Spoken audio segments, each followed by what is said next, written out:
What, you want a cookie? Get out my face. Selamat datang di Watch Mojo. Hari ini kita menghitung mundur pilihan kami untuk 10 film superhero yang kurang diapresiasi. What happened to the American dream? It came true. You're looking at it. Di daftar ini kita akan melihat film-film superhero yang pantas mendapatkan lebih banyak pujian dan perhatian. Apa yang membuat film superhero hebat menurut kamu? Beritahu kami di komentar. Nomor 10, Sky High. Apapun pengalaman sekolah menengah kamu, tidak mungkin itu semenarik ini.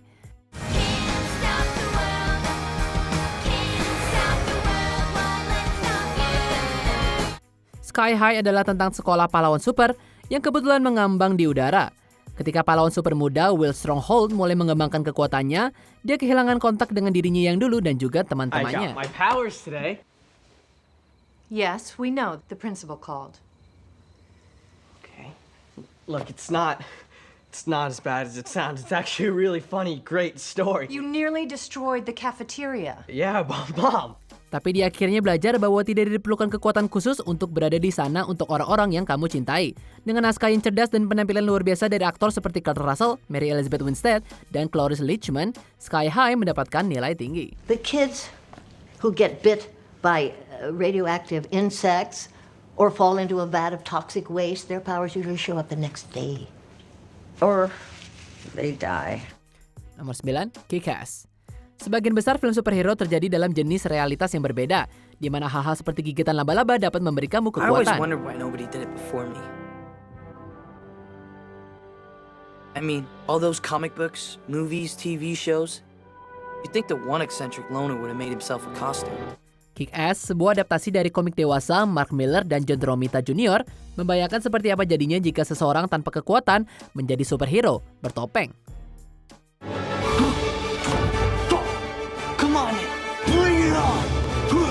Hasilnya brutal, tapi juga brutal yang lucu.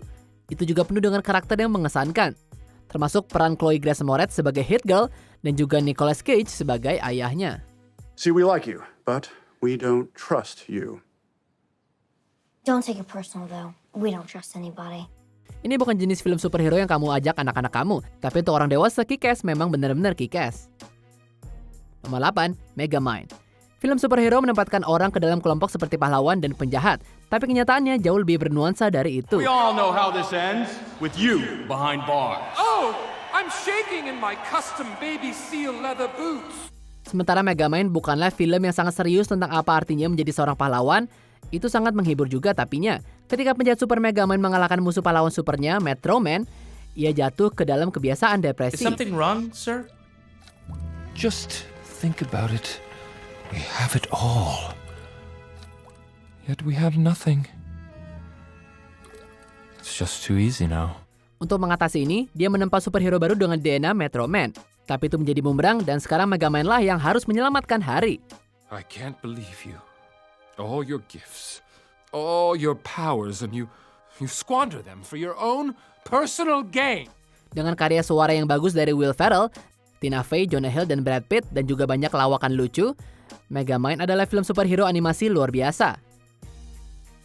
Nomor 7, Code 8. Sepupu dan aktor kehidupan nyata Robbie dan Stephen Amell memiliki banyak pengalaman bermain pahlawan super di acara TV The Flash dan Arrow. Okay. See what you can do. Let's go. Mereka juga ikut membintangi salah satu genre paling menarik yang pernah kami lihat. Berdasarkan film pendek sutradara Jeff Chan, Code 8 menggambarkan dunia di mana individu yang memiliki kekuatan super diperlakukan sebagai kelas bawah. Anybody with ability can pack up your shit. You're done for the day. You want to use powers? Get a permit next time. Yeah, and who's got money for that shit? I don't know. Not my problem. Ini menjadi sangat jelas ketika ibu Connor Reed jatuh sakit dan dia beralih ke kejahatan untuk membayar perawatannya. I don't like you working there.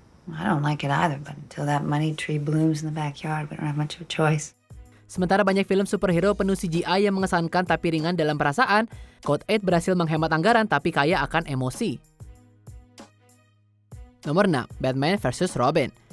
Hubungan antara Batman dan sidekick mudanya Robin adalah salah satu yang paling abadi di semua komik. An alternate response might be good work, Robin, but I guess I expect too much. I'm still a mile out. Don't do anything till I get there. Word of honor, I won't do anything. Namun ada versi yang berbeda dari Robin dan tidak semuanya benar secara moral. Batman vs. Robin menampilkan Bruce Wayne melawan Damian Wayne, yaitu anaknya sendiri dengan Talia al Ghul. Setelah supervillain The Dollmaker terbunuh, Bruce percaya putranya bertanggung jawab dan mengurungnya di Wayne Manor. You've got me under surveillance? I thought we were making some progress. You show me a movie and that gives you permission to keep me a prisoner in my own house? It's for your own protection. Damien melarikan diri dan belajar lebih banyak tentang hubungannya dengan ayahnya dan dirinya sendiri. Meskipun hanya berdurasi kurang dari 80 menit, Batman vs. Robin masih berhasil menggabungkan aksi superhero animasi yang hebat dengan cerita yang menggema secara emosional. That's not what I mean. Or is it? I don't know. Maybe biological ties aren't enough to make a man a father. Or a boy a son. Nomor 5, Watchmen. Watchmen-nya Alan Moore mendekonstruksi dan merevolusi apa yang bisa menjadi cerita superhero. Jadi adaptasi apapun akan memiliki banyak hal untuk dijalani. Just a matter of time, I suppose. Sementara adaptasi layar lebar dari sutradara Zack Snyder nggak sebagus materi sumbernya, itu masih merupakan interpretasi paling baik sampai sekarang. Watchmen berlatar di sebuah distopian 1985, di mana penjahat berkostum nyata dan dibawa serangan sistematis. Rorschach thinks someone's hunting the Watchmen, huh? You think it's possible? I think statistically, one murder doesn't equal a trend. Visual yang mencolok adalah alasan yang cukup untuk melihat film ini, tapi juga dibantu oleh pemeran karakternya yang hebat, termasuk Silk Spectre 2, Dr. Manhattan, dan juga Rorschach. Why does one death matter against so many? Because there is good and evil must be punished. Jika kamu ingin melihat versi terbaik dari Watchmen, kami sarankan kamu mencari director cut-nya. Nomor 4, Fast Color.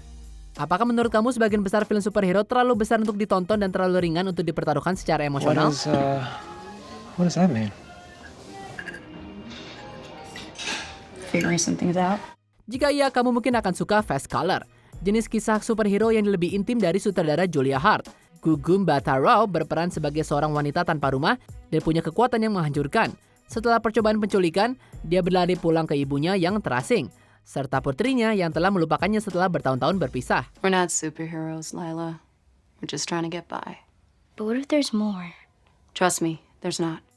Fast Color tidak memiliki kostum yang rumit atau teaser post-credit. Tapi ada yang dimilikinya adalah rasa hati yang luar biasa dan keyakinan pada kekuatan individu dan keluarga. There's nothing out there! It's just a horrible place full of horrible people! Nomor 3, Mystery Man.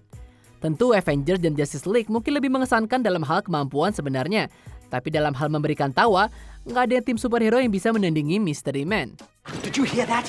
Keep up the good work, he said. The good work. He's making fun of us. No, Roy, he saluted us. That was real. Menampilkan orang-orang seperti Mr. Furious, Shoveler, dan Invisible Boy, The Mystery Man adalah pahlawan super dalam arti istilah yang paling dermawan. Tapi mereka masih berhasil bersatu melawan kejahatan dan bernama Casanova Frankenstein yang juga luar biasa. Tell them that Casanova Frankenstein is back. And that Casanova Frankenstein is planning something a little bit different. Dengan pemeran penuh bakat komedi termasuk Ben Stiller, William H. Macy, dan James Garofalo, misteri terbesar tentang Mystery Man adalah mengapa tidak mendapatkan lebih banyak cinta dari kita semua. Is there a problem with that? Why don't you tell me? I don't know. You tell me. Why don't you tell me? Why don't you tell me? Why don't you tell me? Why don't you tell me? Why don't you tell me? Why don't you tell me? Nomor 2, The Rocketeer. Film Kapten Amerika pertama Marvel Cinematic Universe melakukan pekerjaan yang hebat sebagai film superhero retro. Tak heran karena sutradaranya Joe Johnston juga membuat The Rocketeer, sebuah kisah superhero yang berlatar tahun 1938. How do I look? Like a hood ornament.